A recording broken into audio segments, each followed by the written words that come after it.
En 1532, le conquistador Pizarro débarque en Amérique du Sud. En 9 mois, il anéantit un empire de 10 millions de personnes avec seulement 168 hommes.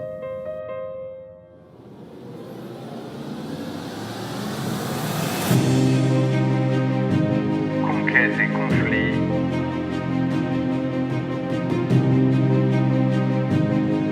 Un podcast. Good Morning Esseg.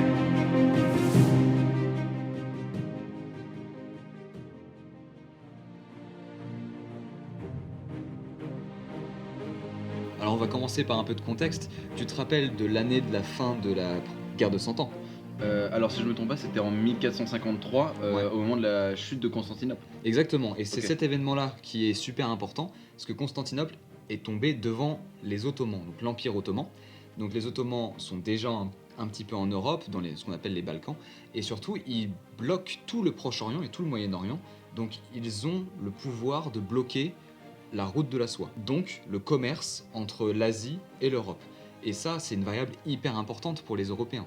Les Européens qui, je le rappelle, finissent la Reconquista espagnole en 1492. Donc les Européens sont contre les Ottomans et ils vont vouloir chercher une nouvelle voie pour atteindre l'Asie, mais cette fois par l'ouest. C'est ça qui motive le départ de Christophe Colomb en 1492.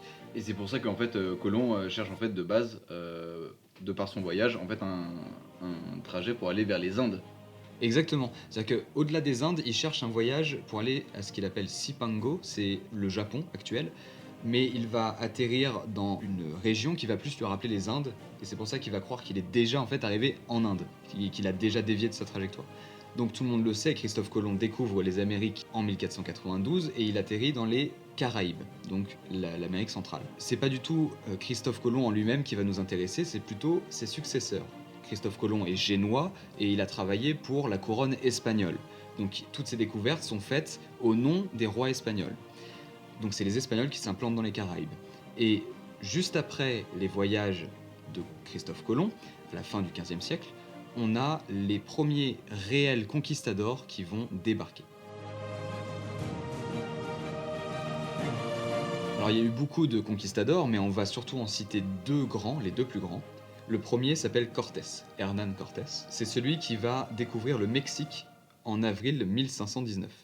Il a entendu parler depuis Cuba, la base, si tu veux, des Espagnols. Il a entendu parler d'un empire très riche et très influent dans la région. Et donc, avec 400 hommes et des chevaux, il va débarquer dans le Mexique actuel, c'est-à-dire sur le territoire directement sous influence de l'empire aztèque. L'une de ses premières missions, c'est de convertir les âmes. Donc, on le dit un petit peu moins maintenant, mais l'une des premières missions des conquistadors, c'est de convertir ce qu'ils pensent être des Indiens, ce qu'on appelle les Amérindiens par extension maintenant, et ils essaient de les convertir au christianisme. En réalité, ils sont surtout là, par cupidité, pour s'enrichir, évidemment. Mais le principe religieux n'est jamais très loin. C'est pour ça qu'on voit dès le début Cortés qui va mettre à bas les idoles des peuples de ces terres-là, et qui va vouloir promouvoir le christianisme au Mexique. Il va rencontrer très rapidement une ambassade de l'Empire aztèque, c'est-à-dire que l'Empire aztèque, il est à ce moment-là sous un empereur qu'on appelle Montezuma II, on l'appelle aussi Moctezuma, les deux noms sont employés. Et Montezuma, il a peur. Pourtant, il est intrépide et il est réputé comme étant très puissant. Alors pourquoi il aurait peur de quelques hommes qui seraient débarqués ? S'il a peur, c'est tout simplement à cause d'une prophétie qui tient à la mythologie aztèque. Mais alors, quel est le sujet réel de cette prophétie? Donc, qu'est-ce qui crée en fait sa peur au moment de l'arrivée de Cortés? Il faut juste comprendre que pour les Aztèques, et surtout pour Montezuma II, il y a une prophétie qui dit qu'un ancien dieu va revenir sur les terres du Mexique avec des hommes blancs à barbe. Qu'est-ce que sont les Espagnols ? Des hommes blancs à barbe. Donc les Espagnols sont, d'après la prophétie, des divinités ou au moins des demi-dieux. Ils montent des chevaux. Les chevaux sont des animaux totalement inconnus pour les Amérindiens, qui les voient comme des monstres. Donc les Européens, qui sont des demi-dieux, chevauchent des monstres. Ils ont dompté des monstres. Et ils possèdent également des canons et des mousquets, donc des armes à feu. Pour les Amérindiens, le canon, c'est comme l'éclair. Donc pour eux, les Européens sont des divinités qui chevauchent des monstres et qui possèdent le pouvoir du tonnerre. On peut comprendre qu'ils soient un peu apeurés.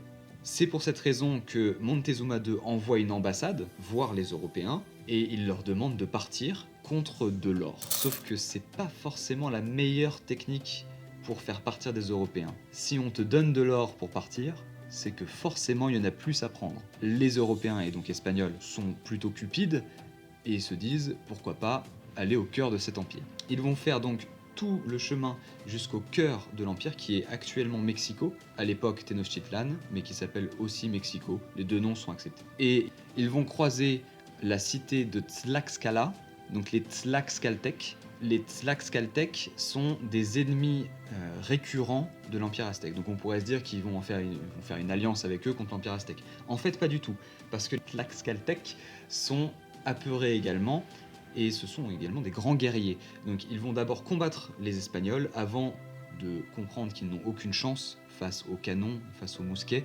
et de se soumettre, et donc de faire une vraie alliance avec les Espagnols, et donc avec Cortés, pour affronter Montezuma II, l'empereur aztèque.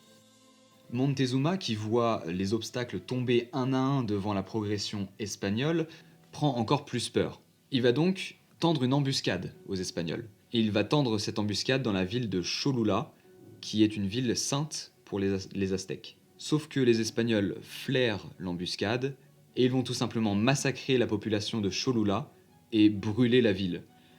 Ils continuent leur périple jusqu'à la capitale de l'Empire aztèque, et Montezuma va accueillir les Espagnols dans sa ville. Il va en fait prétexter que cette embuscade, c'est pas lui qui l'avait demandé, et que lui, il n'y est pour rien, que lui, il les accepte et il les accueille avec plaisir.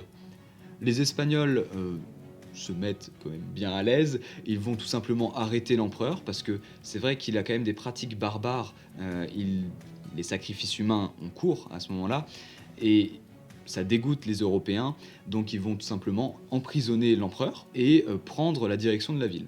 À ce moment-là, Cortés doit aller régler des affaires internes avec d'autres Espagnols qui ont débarqué sur les côtes du Mexique. Donc il s'éloigne de la capitale pendant quelques jours et il se trouve que les Aztèques vont lui tendre une embuscade, c'est-à-dire que quand il revient, il est enfermé dans la ville et les Aztèques assiègent les Espagnols dans la capitale aztèque. Les Espagnols sont chargés d'or, tout ce qu'ils ont ramassé en fait dans la ville mais aussi sur leur périple, et quand il vient le temps où on sait que on va pas pouvoir tenir le siège, les Espagnols vont en fait être trop cupides et vont vouloir fuir la nuit, mais tout en emportant tous leurs magots. Ils vont être repérés du fait du poids de leurs magots. Certains vont se noyer. Je rappelle que Mexico est construit sur un lac, et c'est ce qu'on appelle la Noche Triste, donc la nuit triste, parce qu'il y a énormément de pertes espagnoles à ce moment-là, et le siège est remporté par les Aztèques. Donc on a un sursaut des Aztèques. Cortés, évidemment, ne s'en tient pas là. Il revient vers les Tlaxcaltèques, il fait transporter une flotte jusqu'au lac de Mexico, et il va mener lui-même un siège de la ville à son tour pendant de nombreux mois, jusqu'à ce que les Aztèques cèdent. En août 1521, la ville tombe et le peuple aztèque de la ville est tout simplement exterminé. C'est la fin de l'Empire aztèque qui aura duré, face aux Espagnols, à peine 2 ans.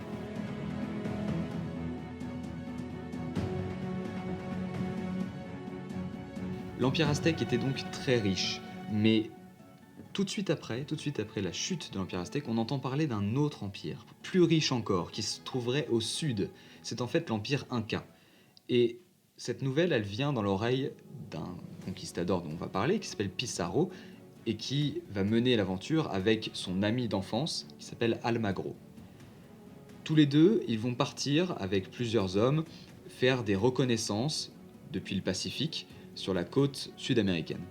Ils vont rien trouver pendant des années de misère, jusqu'à enfin trouver une ville portuaire de l'Empire, et donc réussir à former une expédition pour réellement attaquer l'Empire Inca. Cette attaque intervient en 1532.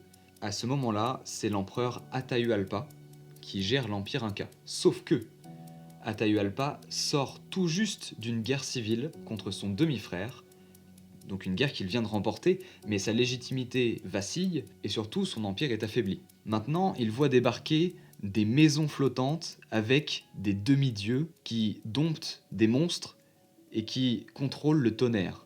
L'Empire n'y survivra pas. Tu parles de maisons flottantes, de monstres, enfin de gens qui chevauchent des monstres. Donc en fait, là aussi, pour l'Empire Inca, il y a une prophétie. Exactement. La prophétie, en réalité, elle est un petit peu maniée. La coïncidence est moins énorme que pour les Aztèques. Tout simplement, Pizarro, et on aura l'occasion de le voir, et il le fera à nouveau, copie Cortés. Il connaît les exploits de Cortés, et donc il sait qu'il peut manipuler ces peuples en se faisant passer pour une divinité. Donc il va se faire passer pour Viracocha, ou en tout cas un descendant de Viracocha, et Viracocha, c'est le dieu le plus puissant du panthéon divin des Incas. Et il se trouve que Viracocha, c'est le dieu du tonnerre, et c'est également un dieu qui est blanc, comme par hasard. Ça fonctionne encore une fois très bien.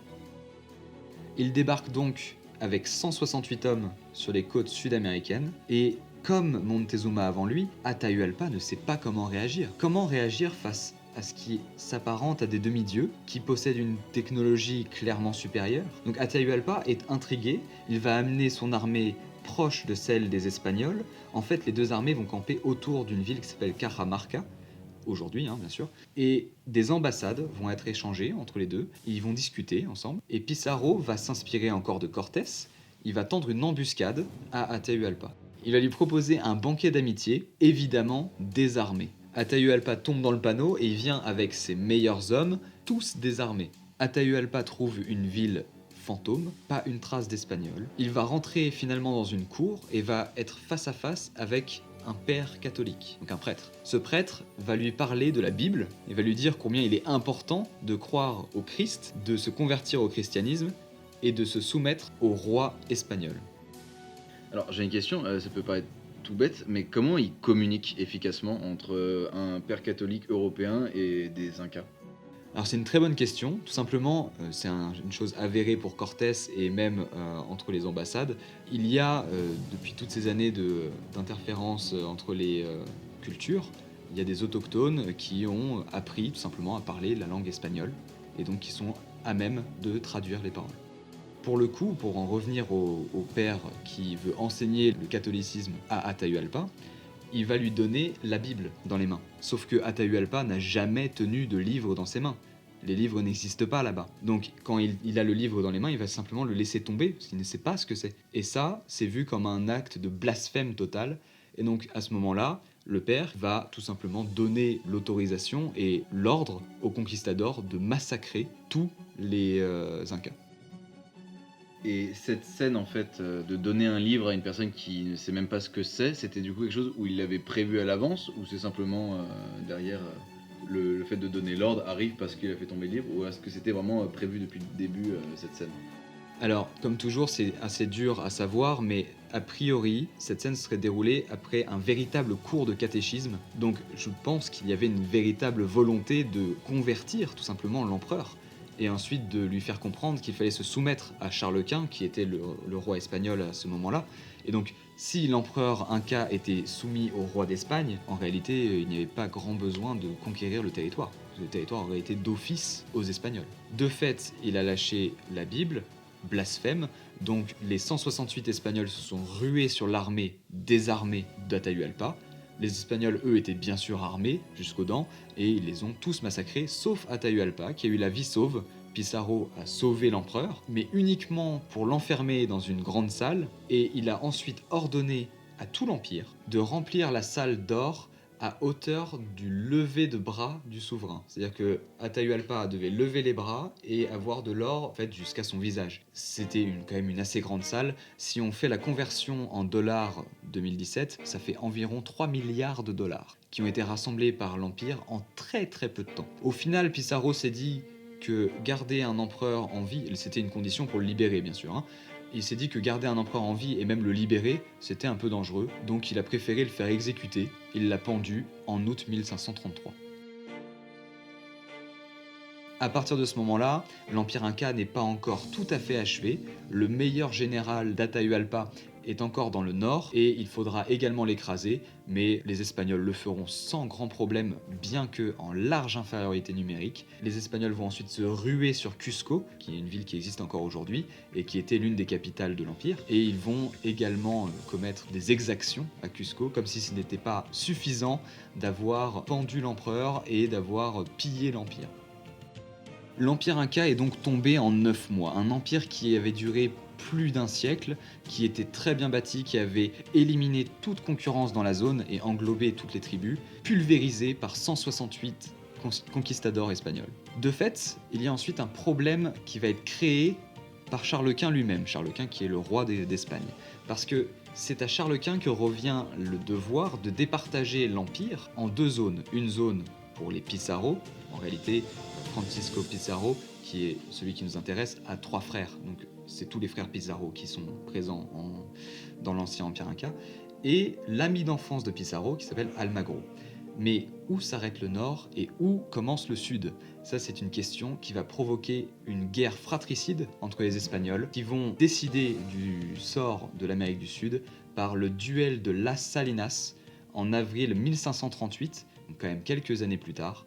Et c'est Pizarro qui va gagner cette bataille et donc hériter de la majorité de l'Empire Inca d'alors. Ensuite, on a d'autres conquistadors qui vont découvrir, alors on en a déjà un qui a découvert le Pacifique, il y en a un qui va découvrir ce qui est plutôt le sud de l'Amérique du Sud, donc des terres très hostiles.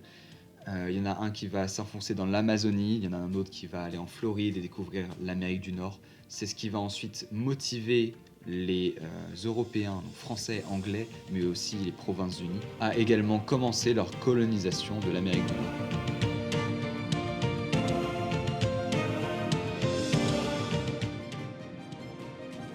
Merci de m'avoir écouté, c'était Virgile Imbert pour l'épisode 5 de Conquête et Conflit, un podcast Good Morning ISEG.